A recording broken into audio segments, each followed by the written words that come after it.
আসসালামু আলাইকুম রহমতুল্লাহি ওবরকাতুহু। সম্মানিত দর্শক, ইনকিলাব মঞ্চের মুখপাত্র জনাব ওসমান হাদি আততায়ীর গুলিতে মারাত্মকভাবে আহত হয়েছিলেন।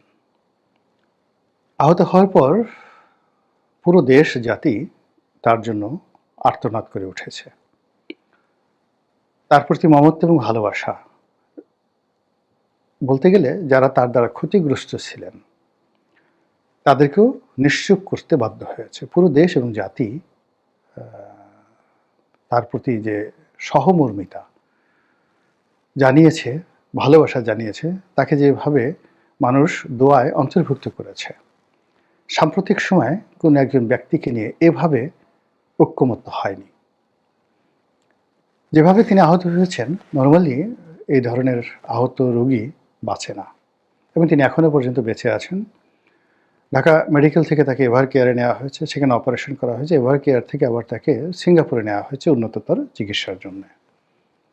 তিনি এই যে এখন পর্যন্ত যে বেঁচে আছেন, সম্ভবত মানুষের দোয়ায় মহান আল্লাহ রাব্বুল আলামিন তার দিকে ফিরে তাকিয়েছেন।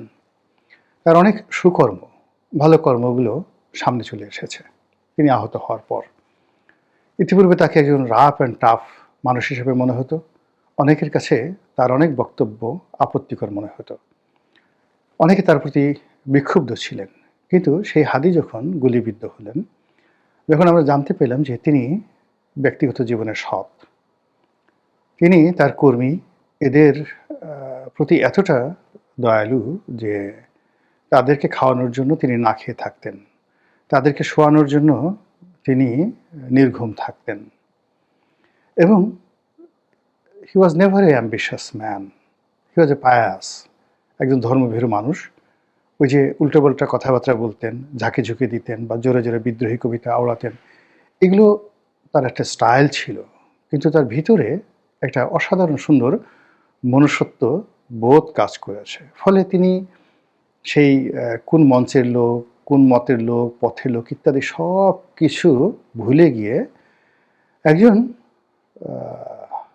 ওসমান হাদি, যিনি কিনা জুলাই আগস্ট বিপ্লবের একজন অগ্রনায়ক ছিলেন এবং গত 14টি মাস ধরে এটি রাজনীতির স্বপ্ন বাস্তবায়নের জন্য চেষ্টা করে যাচ্ছিলেন। তার সেই কর্মের প্রতি মানুষ যখন সহমর্মিতা প্রকাশ করেছে, ঠিক সেই সময় বাংলাদেশের চিহ্নিত কতগুলো দুষ্ট চক্র, তারা এই সেই ওসমান হাদির যে আহত শরীর, তার রক্ত ইত্যাদি নিয়ে যে নোংরা খেলা শুরু করেছে।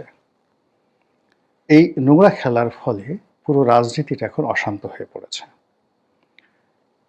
প্রথমেই যেটা বলতে হয় সেটা হলো যে এই হত্যা প্রচেষ্টার যে দায়, এটি প্রথমে চাপানোর চেষ্টা করা হলো মির্জা আব্বাসের উপর, এরপর বিএনপির উপর, এরপর আওয়ামী লীগের উপর চাপানোর এখন সর্বচেষ্টা করা হচ্ছে।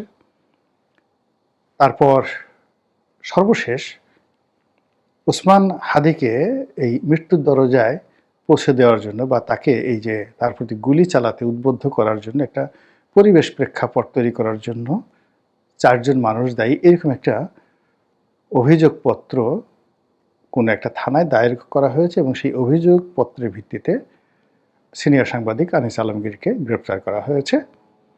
বলা হচ্ছে যে আনিস আলমগীরের মতো যারা লোকজন রয়েছেন তারাই নানা সময় জনাব ওসমান হাদিকে ব্যক্তিগতভাবে আক্রমণ করে, তার বিরুদ্ধে নানা রকম ন্যারেটিভ তৈরি করে তাকে একজন বিরক্তিকর মানুষ হিসেবে পরিণত করে তাকে এই মৃত্যুর দরজায় ঠেলে দিয়েছে। আমি ব্যক্তিগতভাবে জনাব ওসমান হাদিকে নিয়ে উনি আহত হওয়ার আগ পর্যন্ত কখনো একটা টু শব্দ উচ্চারণ করিনি এবং তার ব্যাপারে আমার কোনো আগ্রহই ছিল না কখনো। আমি আমার মতো করে কাজকর্ম করেছি। কিন্তু যখন তিনি আহত হলেন, তখন আমি তার সম্পর্কে যে সকল ভিডিও দেখলাম, কথাবার্তা বললাম, এই আগে যেটা হলো যে অন্য সব মানুষের মতো আমিও তার প্রতি সমব্যথী হয়ে গেলাম। কিন্তু যারা এই ওসমান হাদির এই আহত হওয়াকে কেন্দ্র করে লাইমলাইটে আসার চেষ্টা করছেন, সরকারকে বিব্রত করার চেষ্টা করছেন, তারপরে অপরাধীদের যারা এই কাজ করেছে তাদেরকে চিহ্নিত করার নামে নানা রকম নাটক তৈরি করছেন, গল্প তৈরি করছেন, রাজপথ উত্তপ্ত করার চেষ্টা করছেন, রাজনীতির যারা প্রতিপক্ষ তাদেরকে নানাভাবে হেনস্থা করার চেষ্টা করছেন, খিস্তি খেয়েও করছেন, প্রথমত আমি তাদের সবার বিরুদ্ধে নিন্দাবাদ জ্ঞাপন করছি। দ্বিতীয়ত, এই সকল মানুষ যারা রক্তের উপর নিজেদের লোভের প্রাসাদ নির্মাণ করে, অন্যের জীবনকে পুঁজি করে যারা ক্ষমতার লোভ করে, যারা এইরকম একটা হৃদয় বিদারক দৃশ্য, সেই হৃদয় বিদারক দৃশ্যকে পুঁজি করে তারা ফায়দা হাসিলের ধান্দা করে, এই সমস্ত মানুষ সরাসরি আল্লাহর গজবের দ্বারা আক্রান্ত হয়ে থাকেন। আমরা অতীতে আমাদের মহান মুক্তিযুদ্ধের সময় দেখেছি, আমাদের স্বৈরাচারের বিরুদ্ধে আন্দোলনের সময় দেখেছি, আমরা বিভিন্ন ক্ষমতাধর মানুষের পতন দেখেছি, বহু সম্মানিত মানুষের অসম্মান দেখেছি, বহু ধনী ব্যক্তিকে দেউলিয়া হতে দেখেছি, বহু স্বাস্থ্যবান মানুষকে রোগাক্রান্ত হয়ে, প্যারালাইজড হয়ে, পঙ্গু হয়ে, পচে গলে মরতে দেখেছি। এই জীবনের যে উল্লাস, এই জীবনের যে দাম্ভিকতা, সেটা ক্ষমতার হোক, জীবনের হোক, যৌবনের হোক, তা খুবই ক্ষণস্থায়ী এবং আপেক্ষিক। আমরা প্রায় সবাই, হাতে গোনা দুই একজন, তারা সামনে আসছে না, সবাই ভুলে গেছি যে আজ থেকে 15 মাস আগে 2024 সনের July, August, September, June July মাসে আমরা কেমন ছিলাম।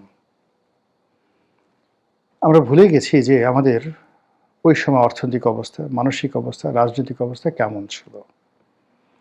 আমরা যে এখন সবাই তিড়িং বিড়িং করে লাফাচ্ছি, দম্ভ দেখাচ্ছি, মিথ্যা কথা বলছি, রাষ্ট্র ক্ষমতাকে ব্যবহার করছি, রাষ্ট্রীয় অর্থ লুটপাটের চেষ্টা করছি, ঘোর দুর্নীতিতে আকণ্ঠ নিমজ্জিত হয়ে যাচ্ছি এবং আমাদের প্রতিপক্ষকে সাবেক স্বৈরাচার, ফ্যাসিস্ট হিসেবে যাকে আমরা গালাগাল দিই, সেই আওয়ামী লীগ সভানেত্রী শেখ হাসিনার যে সকল দোষ ত্রুটি আমরা সেই গত 15 বছর যাবৎ বলে আসছি এবং এখন যেগুলো আমরা আরও 100 গুণ ফুলিয়ে ফাঁপিয়ে বলছি, তার চেয়েও মর্মান্তিকভাবে, নিষ্ঠুরভাবে আমরা এই গত 14 মাসে যে সকল অপকর্ম করেছি এবং করে যাচ্ছি, তার পরিণতি নিঃসন্দেহে খুব দ্রুতই আমাদের দিকে চলে আসবে।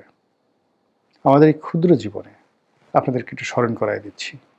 দেখুন তো, স্বাধীনতার পরে যারা দম্ভ দেখিয়েছিল, সর্বহারার পার্টির নামে যারা সারা বাংলাদেশের হাজার হাজার মানুষকে খুন করত শ্রেণী শত্রু নিধনের নামে, একজন সর্বহারার লোক আছে?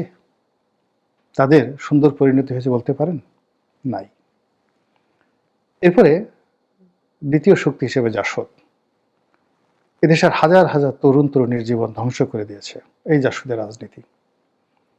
বলুন তো, জাসদের একজন সিঙ্গেল লোক সুন্দরভাবে সম্মান সহকারে মরতে পেরেছেন, মর্যাদা সহকারে মরতে পেরেছেন, তাদের পরিবার পরিজন এই সমাজে খুব ভালো অবস্থানে আছেন?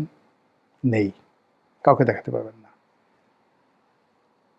এরপরে সেই বাকশাল এবং বঙ্গবন্ধুকে কেন্দ্র করে যে চক্রটি, তারা সে কম্বল চোর হোক, টিন চোর হোক, সোনা চোর হোক, সেই রিলিফ চোর হোক, যার কথা বঙ্গবন্ধু বলে গেছেন, একজন লোকে দেখান তো এই বাংলায় বেঁচে আছে সম্মান নিয়ে, মর্যাদা নিয়ে, এবং তাদের পরবর্তী প্রজন্ম সেই রিলিফ চোর, টিন চোর, বিস্কুট চোর, চিনি চোর, এই সিন্ডিকেটের সদস্যদের একটি বংশের একজন লোক এই বাংলাদেশে ভালো আছে আমাকে একটু দেখান, আমি দেখিনি।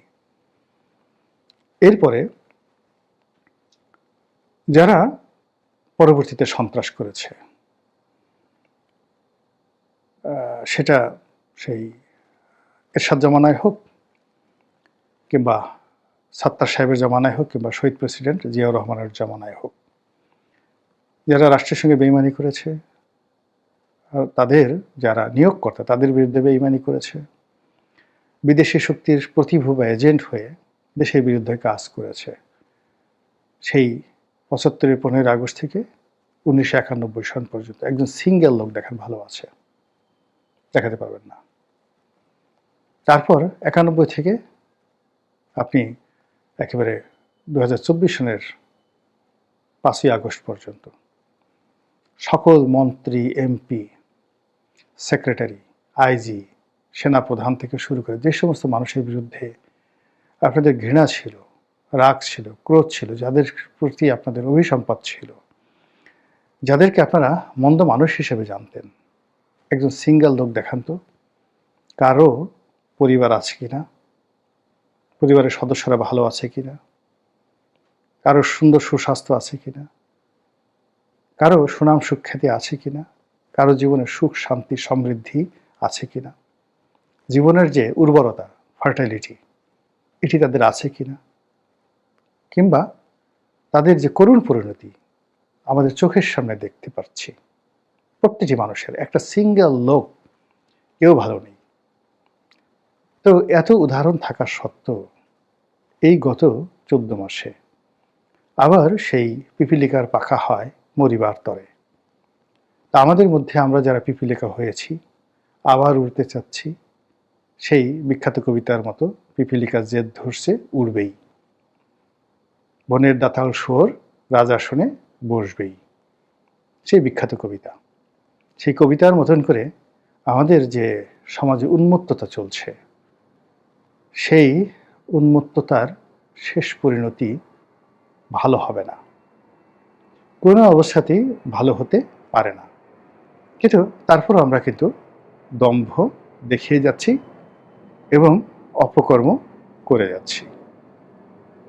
মহান আল্লাহ রাব্বুল আলামিন আমাদের সবাইকে হেদায়েত দান করুন, আমাদের জীবনকে সহজ করে দিন, জীবনের হিসাবকে আরও সহজ করে দিন, জাতীয় জীবনে চলার পথকে মসৃণ করে দিন, এবং আমরা যে যার অবস্থানে আছি আল্লাহ আমাদেরকে হেফাজত করুন, নিয়ামত দান করুন, এবং আমরা যেন রাজনীতির ঘোলা পানিতে মাছ শিকার না করি এবং কারো জীবন নিয়ে আমাদের জীবিকার সন্ধান না করি, কারো মৃত্যু নিয়ে আমরা যেন ব্যবসা না করি, এবং কারো দুর্বলতম স্থানে, দুর্বলতম সময়ে আমরা যেন আমাদের আক্রোশ মেটানোর জন্য কাউকে আঘাত না করি। আল্লাহ যেন আমাদেরকে এই হেদায়েত দান করেন। আসসালামু আলাইকুম রহমতুল্লাহি ওয়া বারাকাতুহু।